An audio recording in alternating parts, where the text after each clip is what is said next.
2026ஆம் ஆண்டுல சிம்ம ராசிக்கு என்ன மாதிரியான பலன்கள் இருக்கு அப்படின்னு சொல்லி கேட்டு தெரிஞ்சுக்கலாம். இப்போ சிம்ம ராசி எடுத்துட்டோம் அப்படின்னா அந்த 2026ஆம் ஆண்டுல மிக கவனமாக இருக்க வேண்டிய ராசி அப்படின்னு யாரை சொல்லுவோம்னா நம்ம சிம்ம ராசிக்காரங்களும் சொல்லுவோம். ஏன்னா தலையிலே கேது உட்காந்துருக்காரு. நீங்கள் இன்னும் புதுசாக முயற்சி எடுக்கணுன்றதை இந்த காலகட்டத்தில் தவிர்த்துறது நல்லது. ரொம்ப எவ்வளோக்கு எவ்வளோ முடியுமோ எளிமையாக இருக்கக்கூடிய வேலையை பார்த்துட்டு இருக்கிறது நல்லது.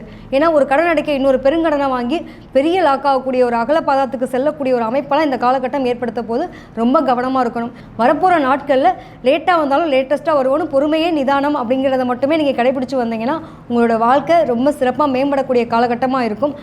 இருக்கிறத விட்டுட்டு பறக்கிறதுக்கு ஆசைப்படக்கூடாதுங்கிறது தான் இந்த 2026 உங்களுக்கு சொல்லக்கூடிய மிகப்பெரிய ஒரு காலகட்டமாக இருக்க போகுது. ஏன்னா அவசரமாக சில முடிவுகள் எடுப்பீங்க. ஏன்னா உங்களுக்கு உங்களோட பேர் கெட்டு போகுதோ, எனக்கு அவமானம், அதாவது புகழ் அந்தஸ்து கீர்த்தியவே நீங்கள் பார்த்துட்டு இருந்தவங்களால் இவ்வளோ பெரிய சர்க்கிள்களை உங்களால் மேனேஜ் பண்ண முடியாது. அதை கொஞ்சம் மேனேஜ் பண்ணிக்க கற்றுக்கிட்டுங்க அப்படின்னா இந்த வருடம் ரொம்ப நல்லா இருக்க போகிறது. பெருங்கடனை வாங்கி பெரிய பிரச்சனைக்கு ஆளாகாதீங்க. அதே மாதிரி உறவுகளாலேயே நீங்கள் தூத்தப்படக்கூடிய நிலைகள் வரலாம். நீங்களும் உங்களுக்கு மதிக்கக்கூடிய ஆட்களே தூத்தப்படக்கூடிய நிலை இருக்கலாம். அதனால் கொஞ்சம் கவனமாக இருக்கிறது ரொம்ப நல்லது.